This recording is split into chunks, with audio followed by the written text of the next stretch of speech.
Bom dia a todos, bom dia a todas. Começando mais um Café com Galvão. Eu quero dar bom dia ao John Santos, bom dia Rosemary Inácio, bom dia Cida Silva, bom dia Sandra Maria, que fala de Curitiba, Tereza Garcia, bom dia, fala do Paraná também.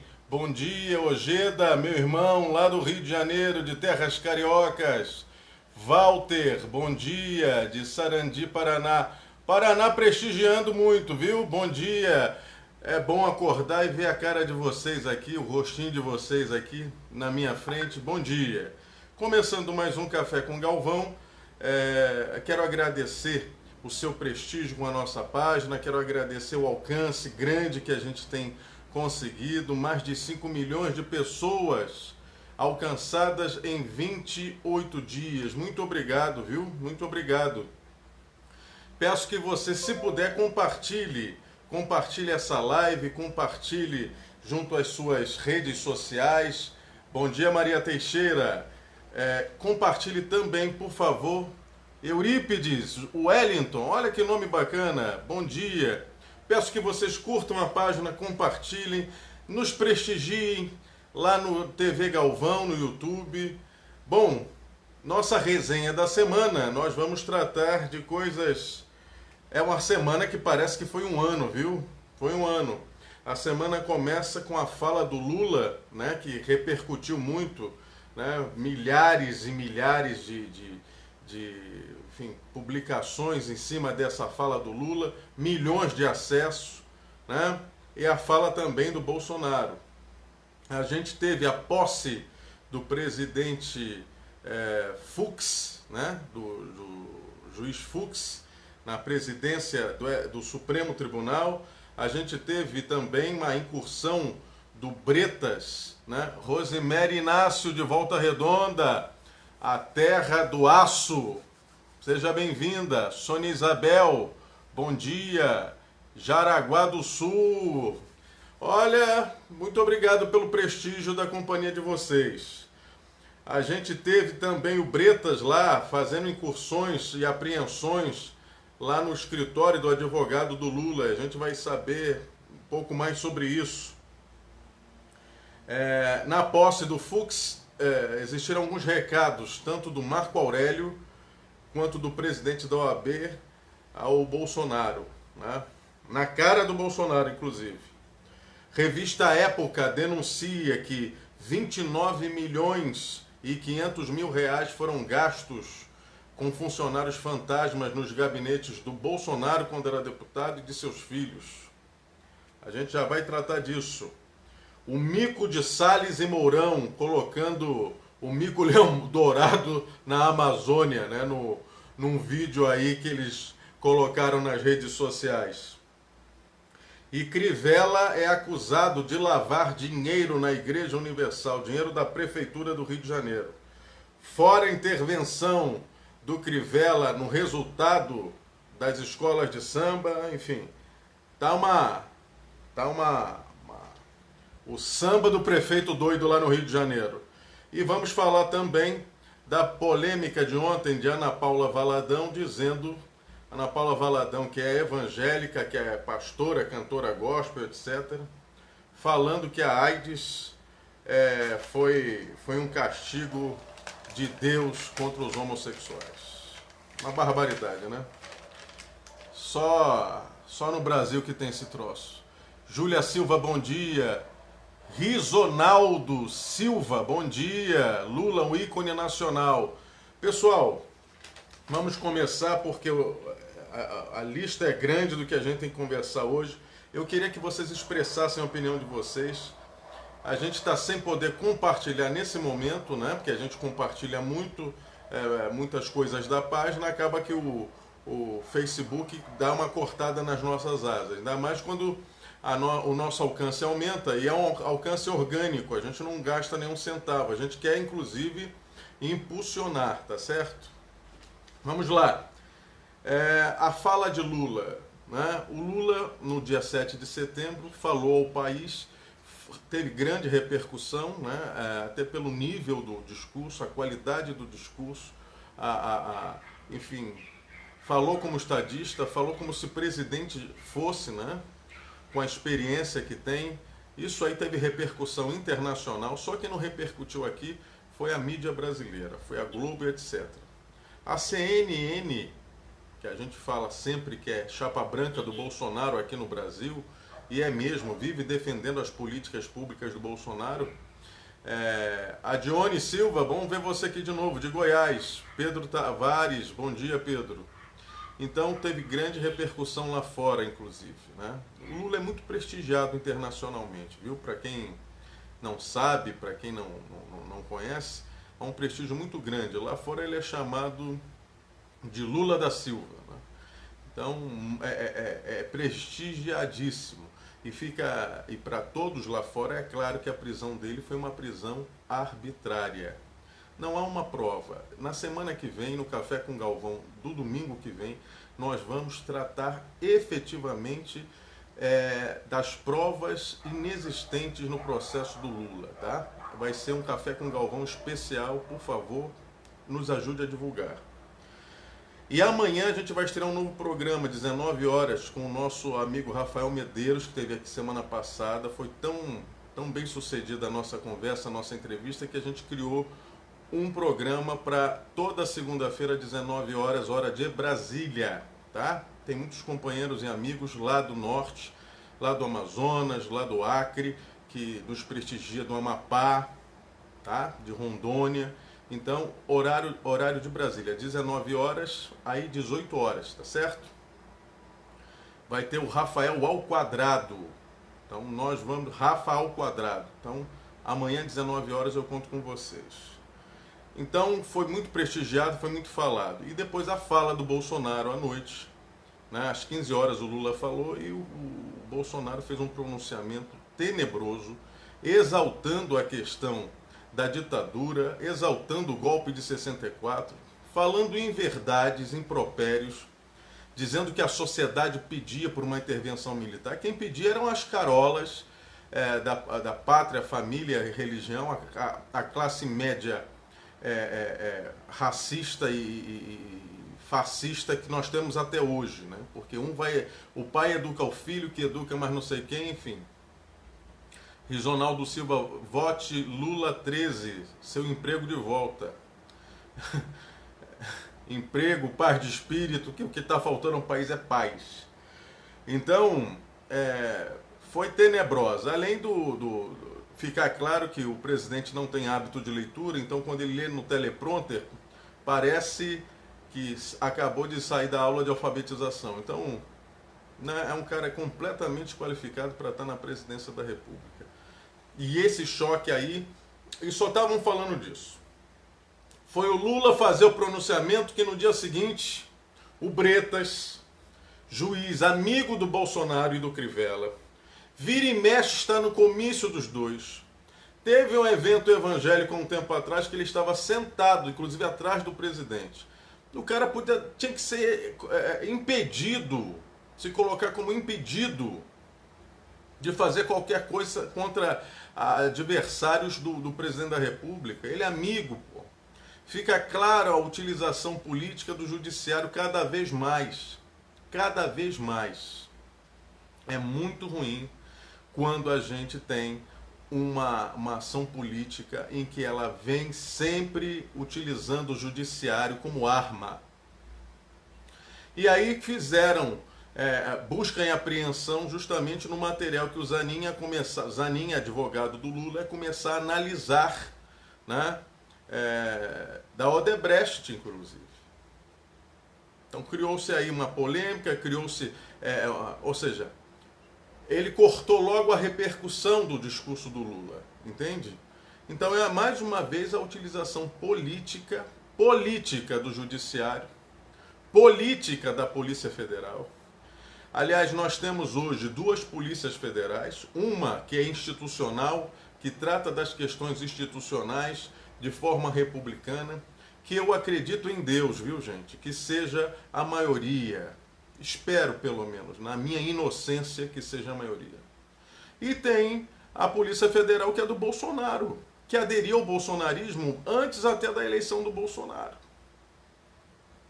Foram os mesmos que avisaram ao Flávio que ia haver uma operação, eles adiaram a operação para não prejudicar a eleição do Bolsonaro no segundo turno. Quem não se lembra dessa história? Quem não se lembra dessa história? Então, a gente está tendo uma crise institucional no Brasil muito grave, muito grave. Né? E a utilização da questão religiosa também, que a gente vai chegar nisso hoje, quando a gente chegar no Crivella, aqui na conversa. Aliás, depois a gente vai rodar um vídeo aqui, assim que acabar a nossa live, a gente vai rodar um vídeo, né, um vídeo gravado, mas rodar como live, do pastor Henrique Vieira, tá, que é um pastor progressista, falando de religião e política. Não perca, que é muito bom, é um aprendizado, eu aprendi muito. Eu sou ex-seminarista também, né? Mas para mim foi um aprendizado aquilo ali, sobre religião e política, né? Principalmente os evangélicos. Quais são os evangélicos grupos evangélicos que apoiam Bolsonaro, apoiam uma visão mais ditatorial da vida e do Brasil, né? E os democratas, aqueles que defendem a democracia, defendem os direitos. Doralice, Deus quando nos dá um livramento, ele não volta atrás, graças a Deus. PT nunca mais. Olha, veja só, acabei de falar, essa senhora bolsonarista, né, usa o nome de Deus para tratar dessas questões, ou seja, faz parte daquele grupo lá que apoia o Bolsonaro, etc., que realmente utiliza a religião para manutenção dessas glebas, né, dessas glebas autoritárias no poder. Então, Risonaldo fala, regime militar nunca mais. Isso sim que deve ser nunca mais. Regime militar nunca mais. Ditadura nunca mais. É importante a liberdade. E nem a ditadura da toga. Nenhuma ditadura, nem de militar, nem da toga. Tá certo? Bom, em falar em toga, na posse do Fux, que é o primeiro judeu a ser presidente do Supremo Tribunal na história do Brasil, o Fux, que é claramente lavajatista, fez um discurso defendendo a Lava Jato, enfim. Ou você é lavajatista por conveniência ou por não conhecer realmente o modus operandi, né? É só você ver o que o Moro fazia. O Moro prendia as pessoas para que elas falassem alguma coisa. Às vezes sem menor motivo. A prisão do Lula foi uma prisão arbitrária, foi uma prisão sem provas, foi realmente para tornar o Lula inelegível, né?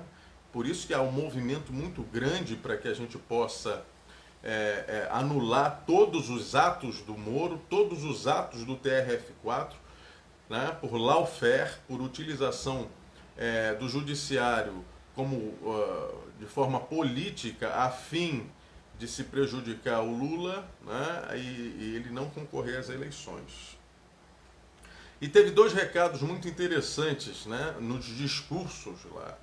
Como o Marco Aurélio é o segundo, vai virar decano quando houver a aposentadoria do mais antigo lá, no Supremo, ele fez o discurso em nome da corte. Então ele, na cara do Bolsonaro, ele disse, olha, o senhor foi eleito com tantos milhões de votos, mas o senhor é o presidente não deles, mas de todos os 211 milhões de brasileiros. Portanto, o senhor tem que atender os interesses da nação, da pátria. Foi uma chamada na chincha na frente de todo mundo. Né? Na frente de todo mundo. O senhor tem que efetivamente trabalhar para as instituições democráticas, o senhor tem que efetivamente trabalhar,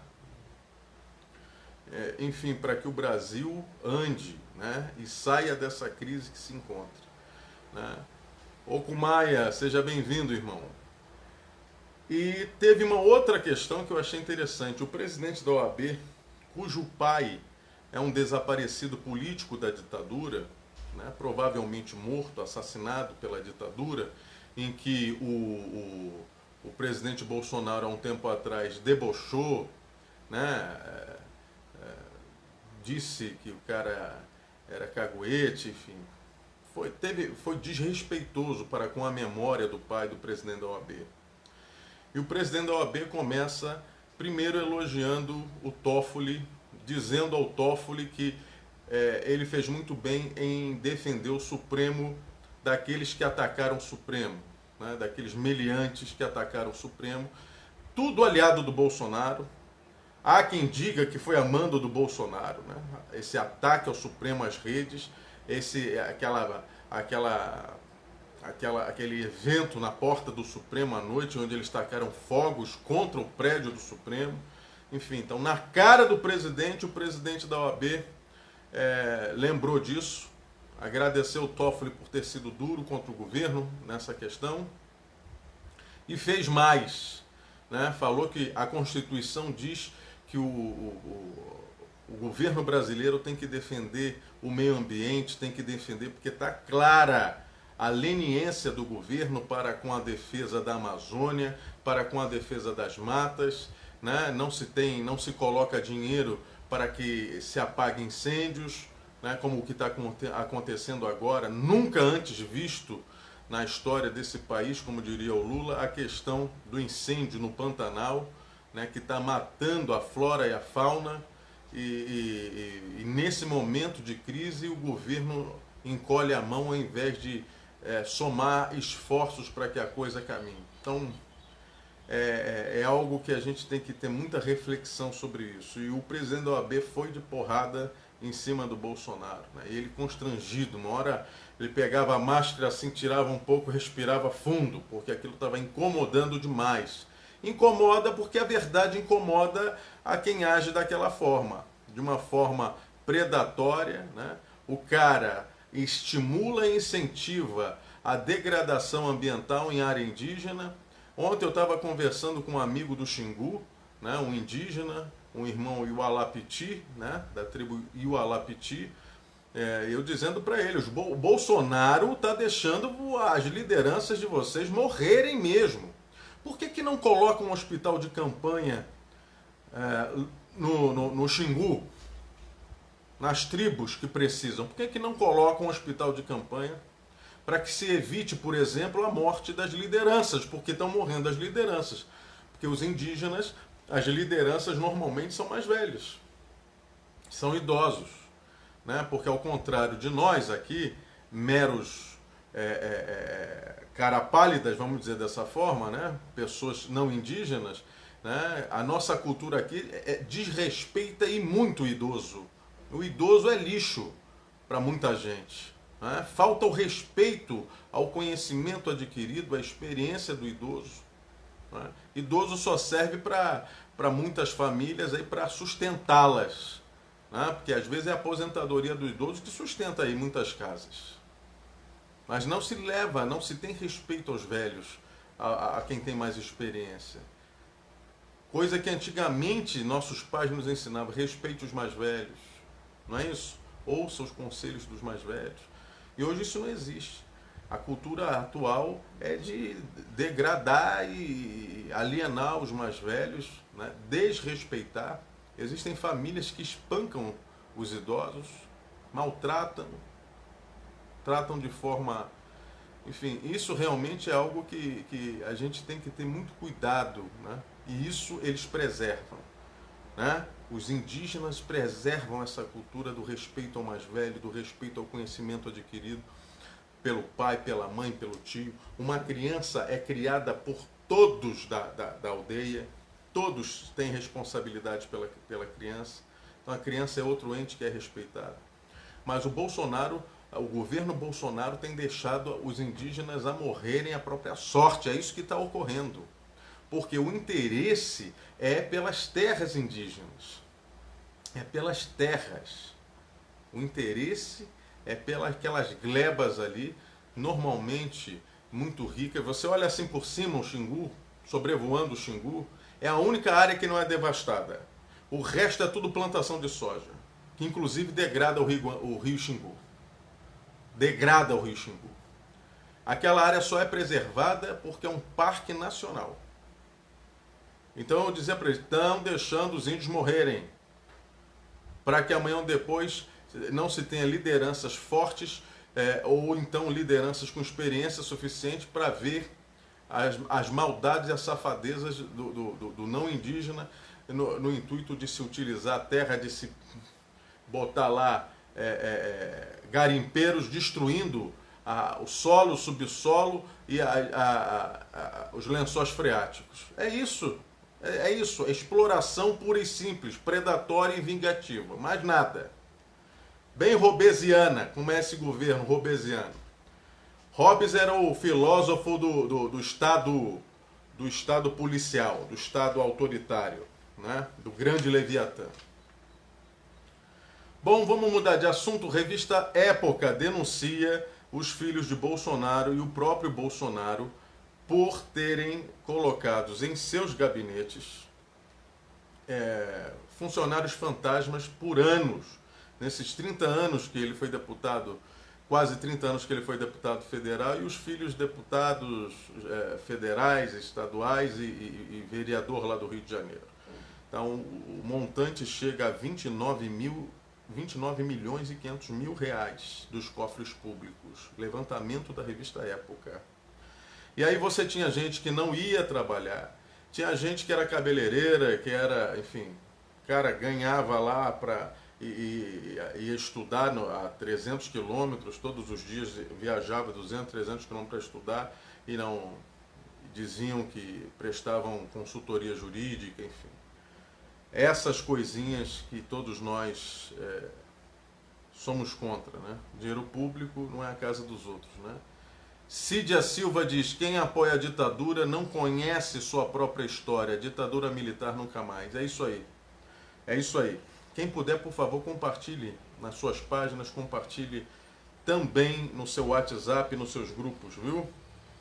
Outra notícia da semana foi o mico do Salles e do Mourão. Eles resolveram divulgar um vídeo sobre a Amazônia lá fora, que, em resposta a um outro vídeo que ativistas fizeram, falando da destruição da Amazônia, falando das queimadas.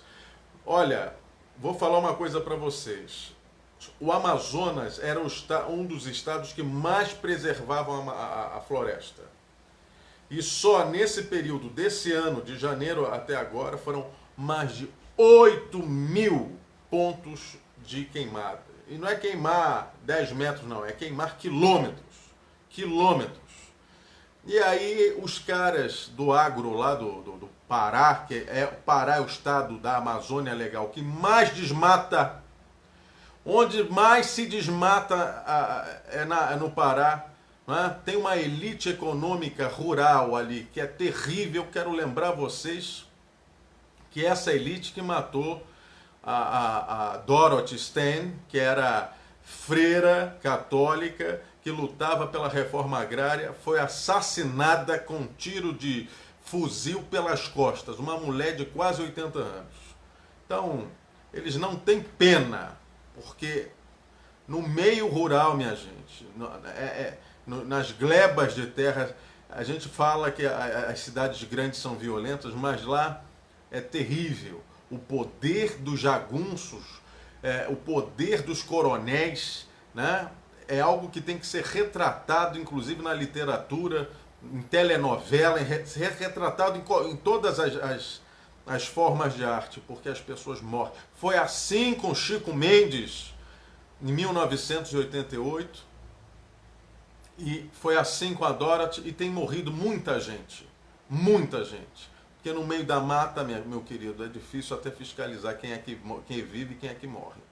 E quem defende o direito, e quem defende o direito dos pobres, dos campesinos, daqueles que precisam de uma glebinha de terra, da agricultura familiar, que aliás o seu Bolsonaro tem sabotado a agricultura familiar, tem tirado todos os tipos de subsídios ou de ajuda ou de empréstimo à agricultura familiar. Lembrando, meu amigo e minha amiga, que é a agricultura familiar que alimenta a maior parte dos brasileiros.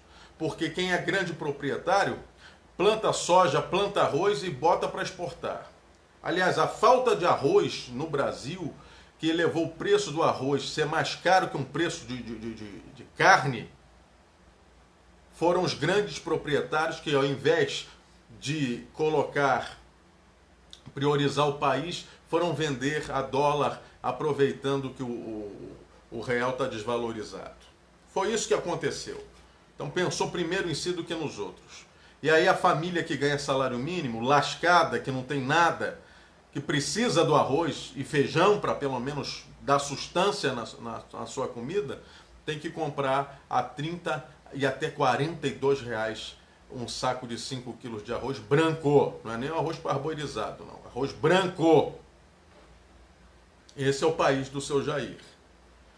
E quando o Ministério da Justiça vai questionar os donos de supermercado e donos de distribuição de arroz a questão do valor, utilizando-se de denúncias feitas, né, e evocando o Estatuto do Consumidor, lá, a lei que trata da questão que protege o consumidor, vai o ministro Guedes e vai de pau em cima deles lá por ter questionado, porque é o livre mercado. O livre mercado é o cacete, porra. O mercado não é Deus, não. O mercado não se autorregula, não. Tem que ter um Estado. Porque quando o mercado precisa de dinheiro, é o Estado que bota. É o teu dinheiro, é o meu dinheiro. Então que história é essa do mercado se autorregular? Do mercado ter uma onipotência divina? Isso não existe, porra. Tem que ter a mão do Estado para regular as coisas. Tem que haver pelo menos acesso à comida, porque daqui a pouco há um desabastecimento, daqui a pouco há uma inflação. Os mais jovens não sabem o que é inflação. Eu peguei o finalzinho dela e lembro o que tinha que se fazer, ter que comprar, toda semana ter que fazer compra, entendeu? Porque no dia seguinte, se for só compra de mês, esperar, quando for comprar já está lá em cima o preço de... Todo dia se remarcava preço, todo dia. Chegamos às portas da hiperinflação no governo Collor, governo Sarney-Collor. Tem que acabar com isso. Querem que volte isso? É o que vai acontecer. Já bastasse isso aí. Mas o Mourão lá e o Salles, eles botaram aí, pagaram mico, botaram o mico-leão dourado, né, como se tivesse... fosse natural da Amazônia. Isso gerou deboche, crítica. Aí o Mourão disse, não, se o outro lado faz um vídeo, a gente também tem que ter a nossa versão. Ou seja, o agente público não tem que ter versão, não tem que disputar a retórica, não tem que disputar a versão. Ele tem que falar a verdade. Se está vendo desmatamento, se está vendo e está desenfreado, ele tem que dizer que está e dizer como vai resolver. Não adianta criar um conselho da Amazônia que é decorativo, que é para o cara aparecer, que é para andar como se fosse vedete. Esse é o governo das vedetes. Todo mundo está de salto alto achando, né, que tá no império. Né? É Marquês de Sapucaí, barão do rabo vermelho, tá certo? E a gente fica aqui sem ter resposta, né? A gente só serve para pagar imposto. Cidadão só serve para pagar imposto. Mais nada. Mais nada. Cadê os direitos do cidadão? Cadê o direito de ter como disse lá o presidente da OAB na cara do Bolsonaro, a Constituição diz que o governo tem que garantir, né? Silvana Moura, professora Silvana, lá de Passo Fundo, Rio Grande do Sul, seja bem-vinda. Garantir, por exemplo, o meio ambiente saudável para que as pessoas possam viver com qualidade de vida. Com qualidade de vida. Gente, eu quero fazer só uma paradinha aqui para a gente falar sobre uma coisa. A gente começou na sexta-feira a campanha de apoio à nossa página, às nossas mídias, na verdade. Quem puder, vá no Apoie-se, vai estar aqui depois, eu vou colocar aqui em cima na introdução aqui do vídeo. Vai lá no Apoie-se e nos ajude. Qualquer quantia é bem-vinda. Com R$1 você pode estar ajudando a página. A gente quer profissionalizar, a gente quer poder estar impulsionando, né, pagando para impulsionar, né, porque isso aí tem um custo. E como hoje está todo mundo muito apertado, a gente faz esse trabalho voluntário, não ganhamos nada com isso, a não ser o bem-estar de cumprir com o nosso dever. A gente trabalha com militância política há 25 anos, a gente já teve no governo federal, central, tratando do Projovem, qualificação profissional. Essa sempre foi a nossa área, a gente sempre trabalhou com isso, e sempre do lado do povo, sempre do lado do pobre, sempre do lado do indígena, sempre do lado do preto, sempre do lado dos homossexuais, sempre do lado...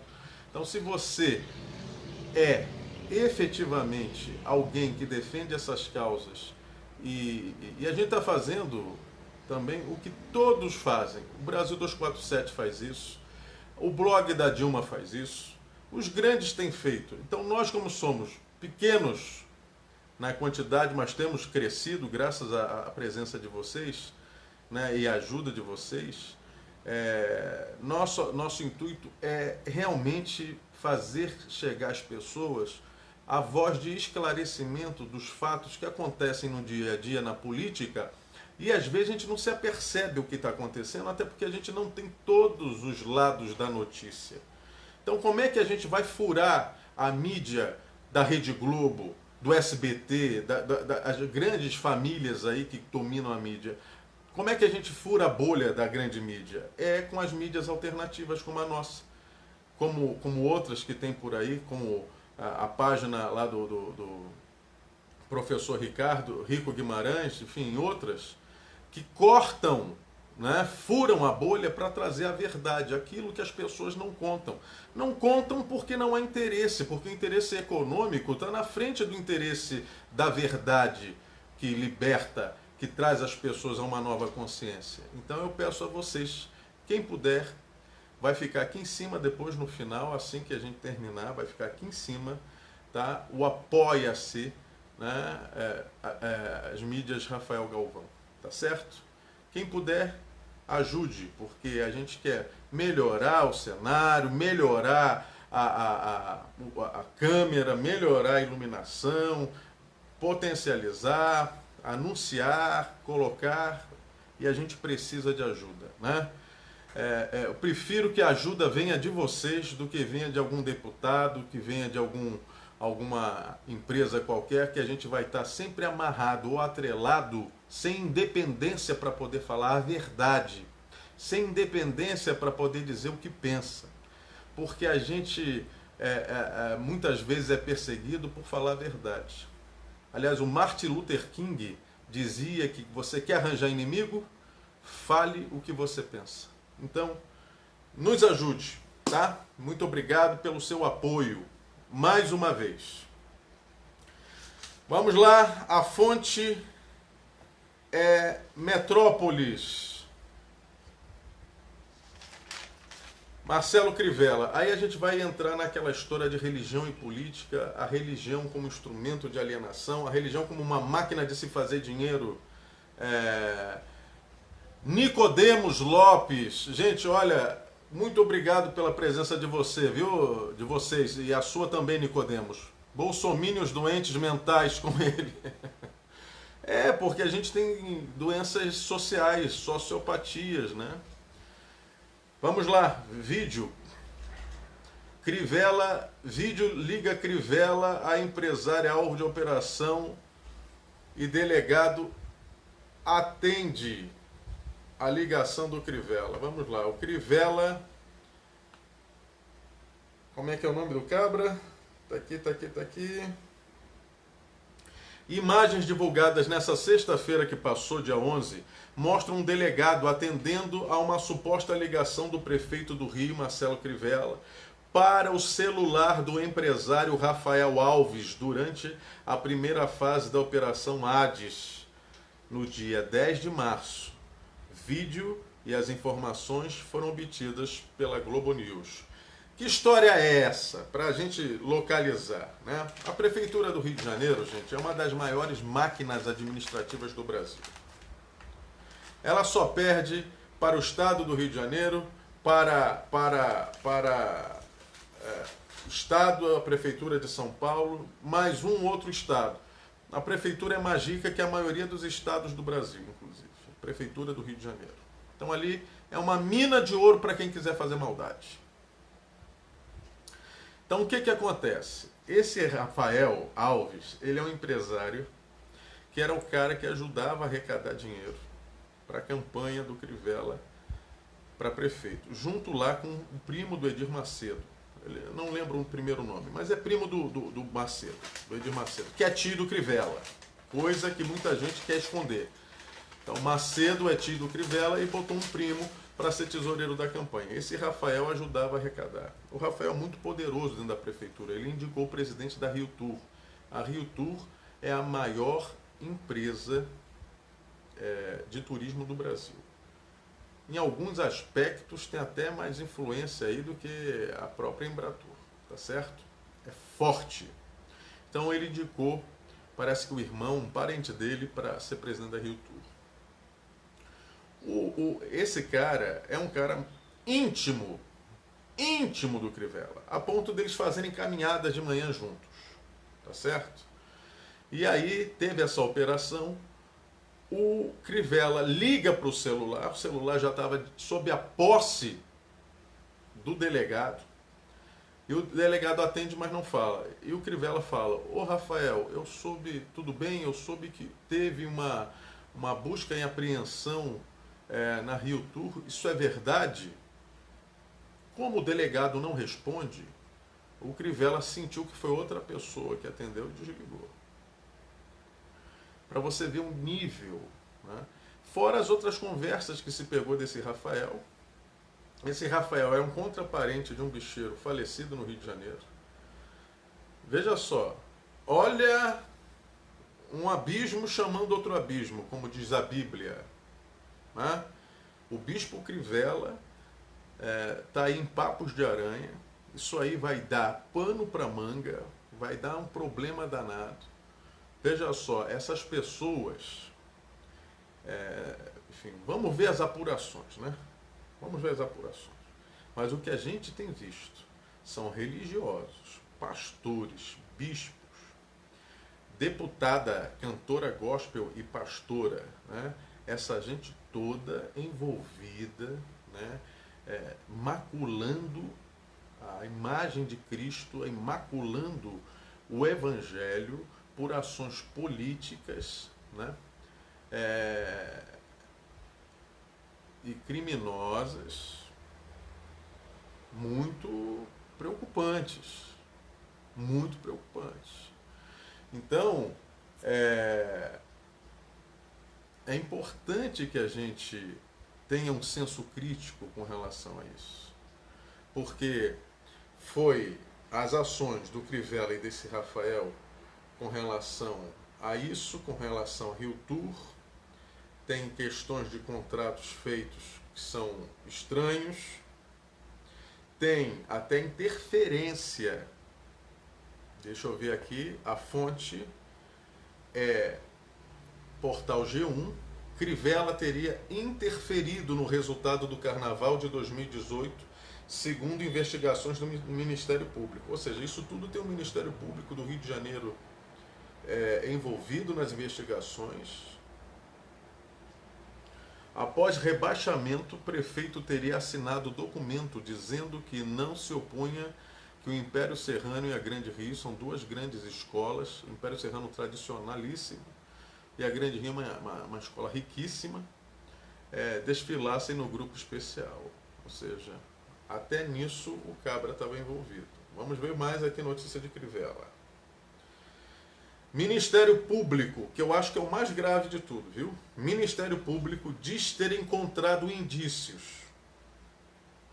Indício não é prova, mas indício é o início, né? Sinais vão ser apurados, mas o Ministério Público do Rio de Janeiro diz ter encontrado indícios de que a Igreja Universal foi usada para lavar dinheiro da corrupção na Prefeitura do Rio de Janeiro.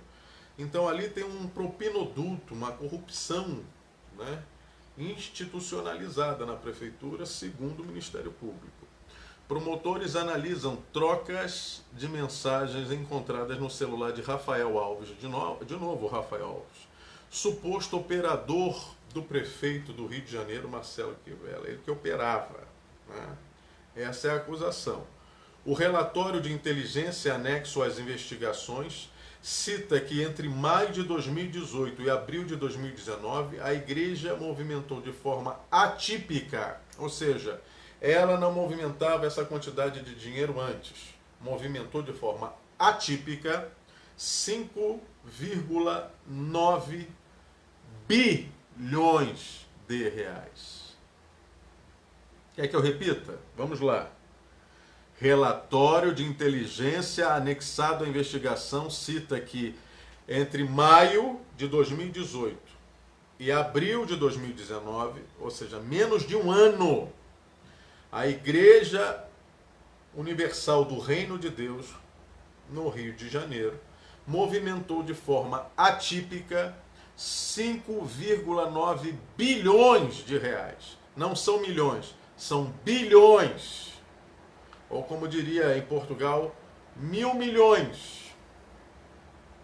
O Ministério Público Estadual do Rio de Janeiro, o MPRJ, diz ter encontrado indícios de bilionárias movimentações atípicas na Igreja Universal do Reino de Deus e afirmou ser verossímil concluir, ou seja, é verdade que se pode concluir, tá? Que a entidade religiosa está sendo, abre aspas, não sou eu que estou dizendo, quem está dizendo é o Ministério Público do Rio de Janeiro, o MPRJ, tá? Abre aspas, utilizada como instrumento para lavagem de dinheiro, fruto de endêmica corrupção instalada na alta cúpula municipal do Rio de Janeiro. Fecha aspas. E continua a reportagem.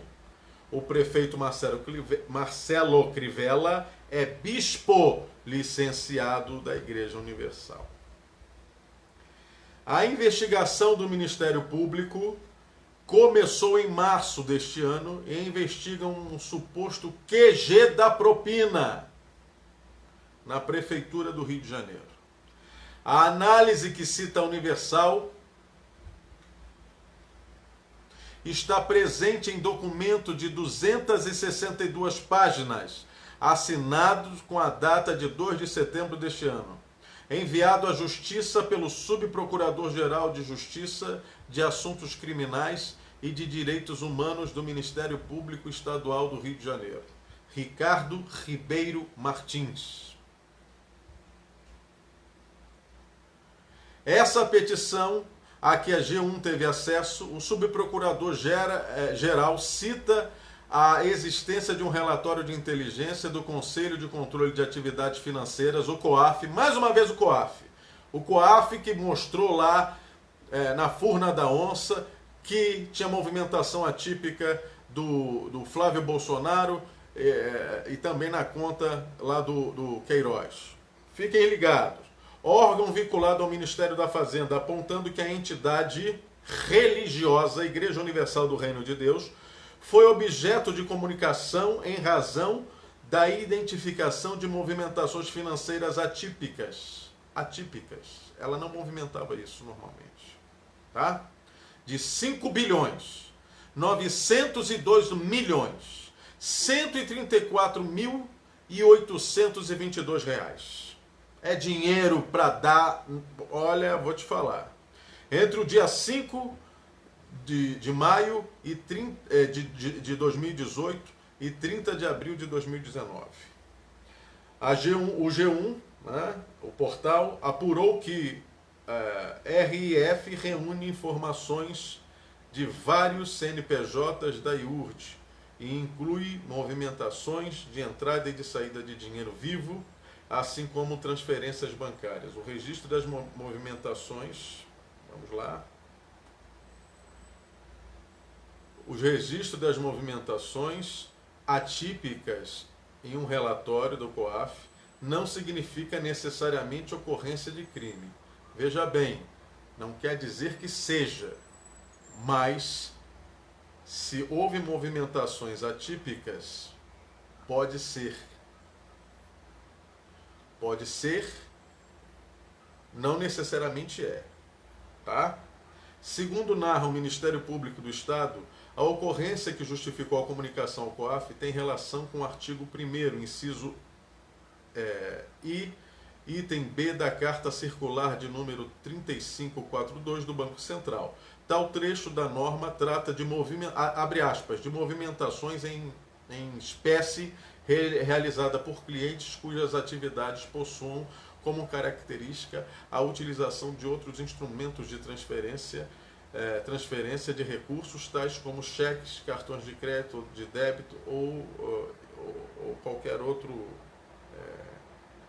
tipo de movimentação. Nesses documentos obtidos pelo G1 não há detalhes de como funciona essa suposta lavagem de dinheiro. O subprocurador-geral, no entanto, faz tal alegação após analisar várias provas colhidas, entre elas, abre aspas, as bilionárias movimentações atípicas da Igreja Universal do Reino de Deus, vírgula, a notória vinculação de Crivella com a Igreja e o envolvimento de Mauro Macedo, primo do Edir, né, na trama criminosa, fecha aspas. Mauro, primo de Edir Macedo, fundador da Igreja Universal, coordenou campanhas políticas do atual prefeito do Rio de Janeiro e é citado em delações da Lava Jato como recebedor de Caixa 2. Segundo o Ministério Público, Mauro aliciava empresários para participar dos mais variados tipos de corrupção. Outro elemento usado na análise do Ministério Público são as mensagens do aparelho de celular apreendido em março com Rafael Alves durante a primeira fase da operação. Apesar de não ter cargo público no município, Rafael Alves teria enorme influência no governo. E pistas seguidas pelo Ministério Público do Rio de Janeiro mostram que ele cobraria e arrecadaria propina de fornecedores, possivelmente com aval e a aliança com Crivella. E aí eu paro porque já dá nojo. Ai, ai. Ainda tem uma outra parte que diz o seguinte: Rafael Alves falou de igreja em mensagens. Ai, ai, ai. No começo de 18, Rafael Alves enviou várias mensagens a interlocutor mostrando frustração com os espaços ocupados por ele no governo e dizendo que seria capaz de revelar às autoridades, abre aspas, todos os esquemas de corrupção e lavagem de dinheiro que ocorrem no governo, fecha aspas, com a direta, abre aspas, direta participação de Marcelo Crivella, sua família e a igreja que ele fala é a Igreja Universal do Reino de Deus. Em uma mensagem enviada no dia 19 de janeiro, diz o Ministério Público Estadual, Rafael Alves escreve, abre aspas, nego destrói um político, eu mexo com a igreja, fecha aspas. Depois ele prossegue, segundo investigadores, abre aspas, teria dito lá o Rafael nas mensagens. Só não quero que mexa com meu irmão, ou seja, meu espaço, o espaço dele na Rio Tour. Por fim, Rafael Alves afirma, fazendo isso, eu destruo ele e a igreja, e etc.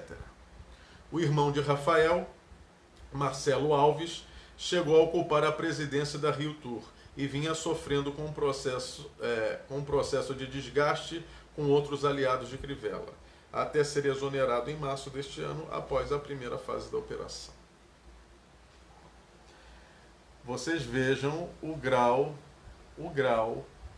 tá? E lembrando o grau de envolvimento, o grau de problema que isso pode trazer, lembrando que o Crivella é aliado de primeira hora do bolsonarismo. O Partido Republicanos lá, o Republicanos, é o partido que a Igreja Universal é dona. Só no Brasil que tem isso, igreja ser dona de partido, né? A Universal é dona de partido, é dona de emissora de TV, de rede nacional, é dona de banco, comprou o Banco Renner, parece, esses dias, esse ano. Então, olha o poder imperial que esses caras têm. É dono da prefeitura da segunda maior cidade do país, maior em quantidade de população e maior em riqueza.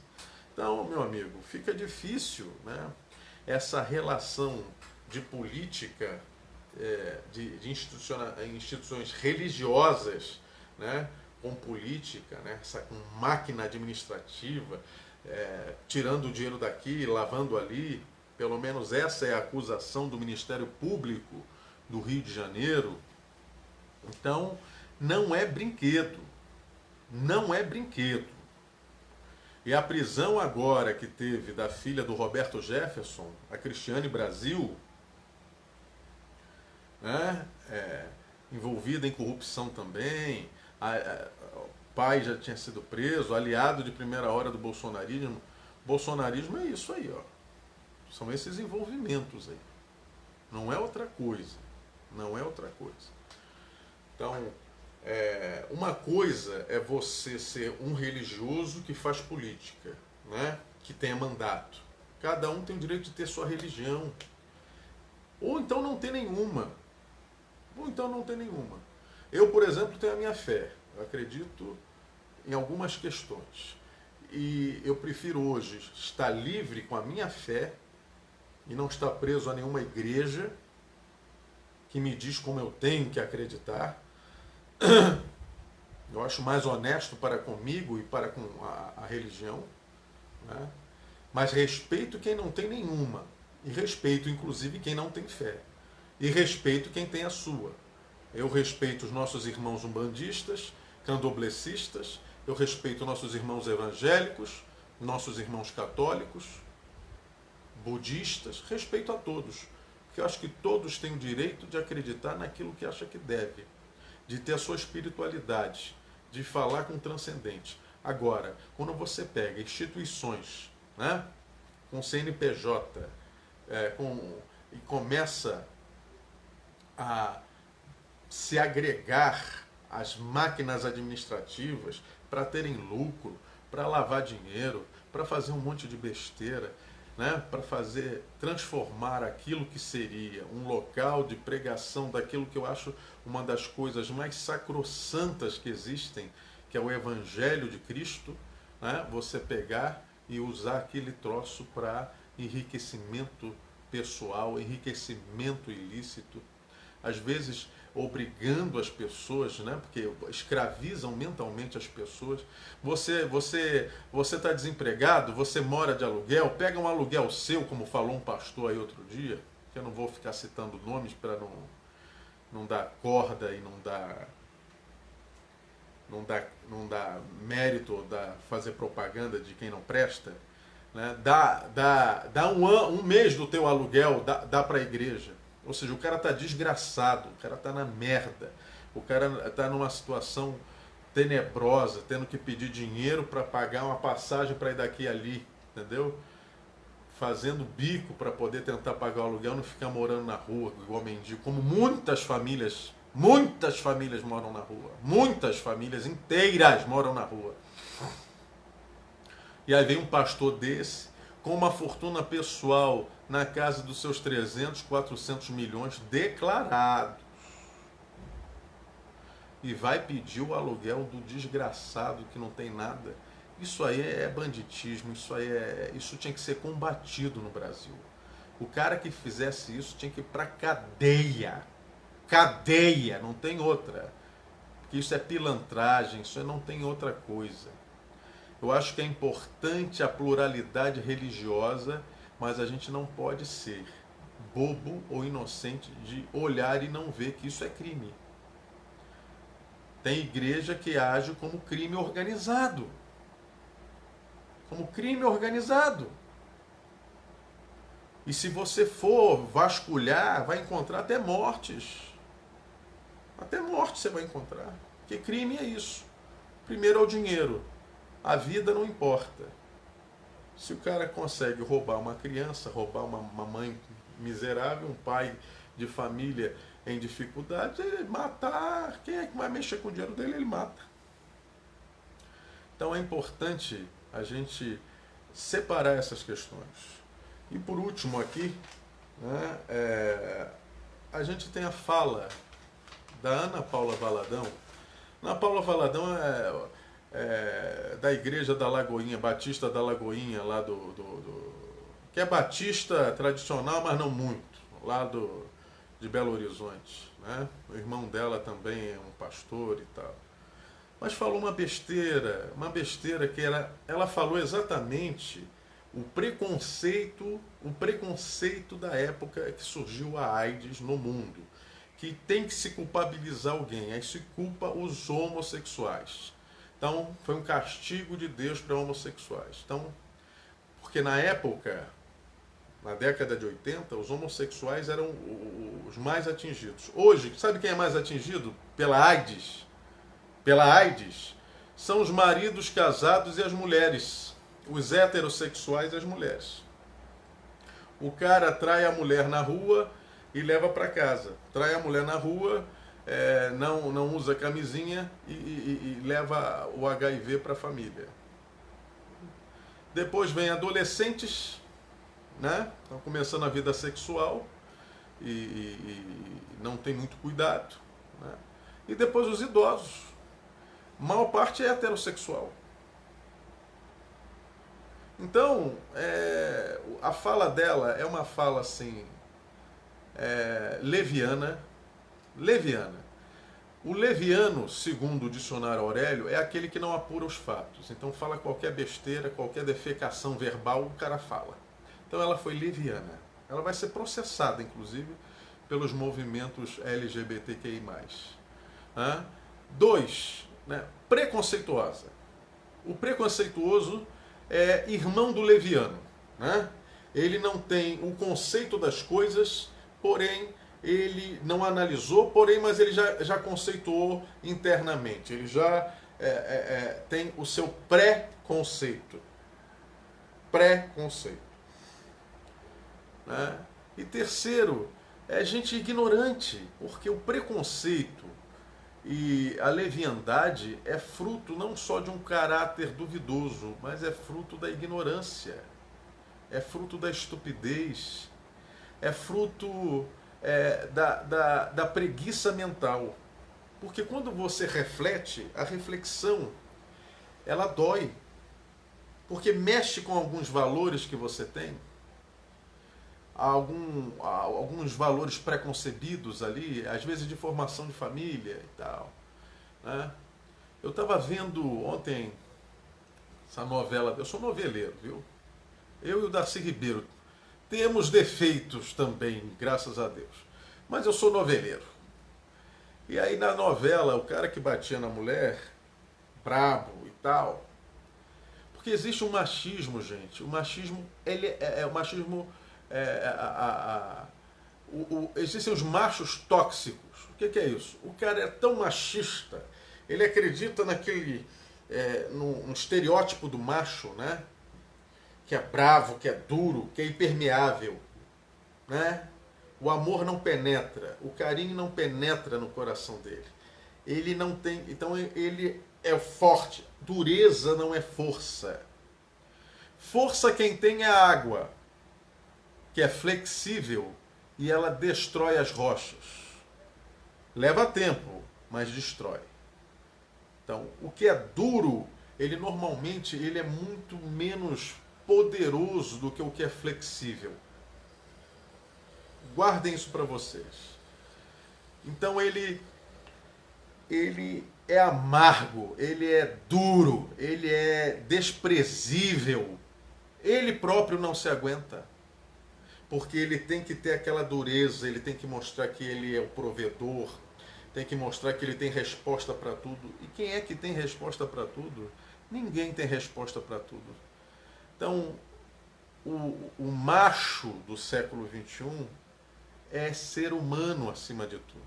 Primeiro ele é ser humano, depois ele é qualquer outra coisa. E ser humano tem dias felizes, tem dias tristes, tem dias alegres, tem dias que se ama, tem dia que odeia.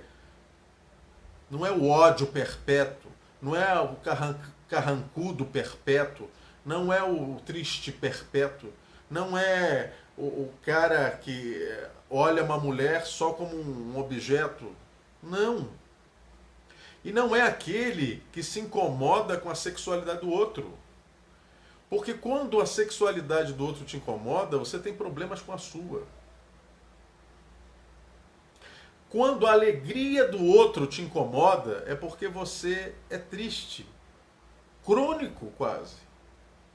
Então é importante se libertar disso aí. Não seja aquilo que os outros querem que você seja, seja aquilo que você é. Quando você está bem com você, com o que você acredita, com o que você é, com o que... Enfim, você está a um passo de ser feliz. E quem é feliz não traz infelicidade à vida dos outros. Fica a dica. Bom, eu quero primeiro de tudo, agradecer a você por estar aqui sempre com a gente, sempre nos ouvindo, né? Refletindo com a gente.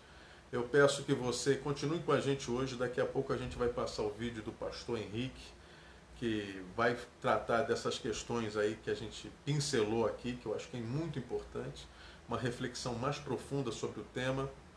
E eu peço a você, seja feliz, apesar de tudo, né? Lute para ser feliz. E a gente é feliz com pouco. A gente é feliz estando do lado de quem a gente ama, estando perto de quem a gente ama, estando fazendo aquilo que a gente acredita, né? Tendo comida na mesa, tendo a família feliz. Dificuldades todos nós estamos passando, todos. E eu não entendia muito quando começou aquela história, ninguém larga a mão de ninguém. É porque juntos realmente produzimos mais e somos muito, muito mais fortes. Então, que a fortuna, né, siga a sua vida. Uma excelente semana para você. Amanhã eu aguardo você, 19 horas, no Rafa ao Quadrado. A gente já vai estar fazendo a propaganda. Quem puder, compartilhe. Tá certo?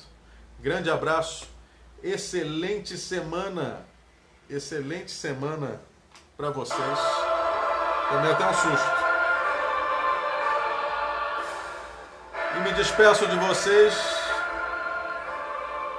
com Carmina Burana, de Call-Off,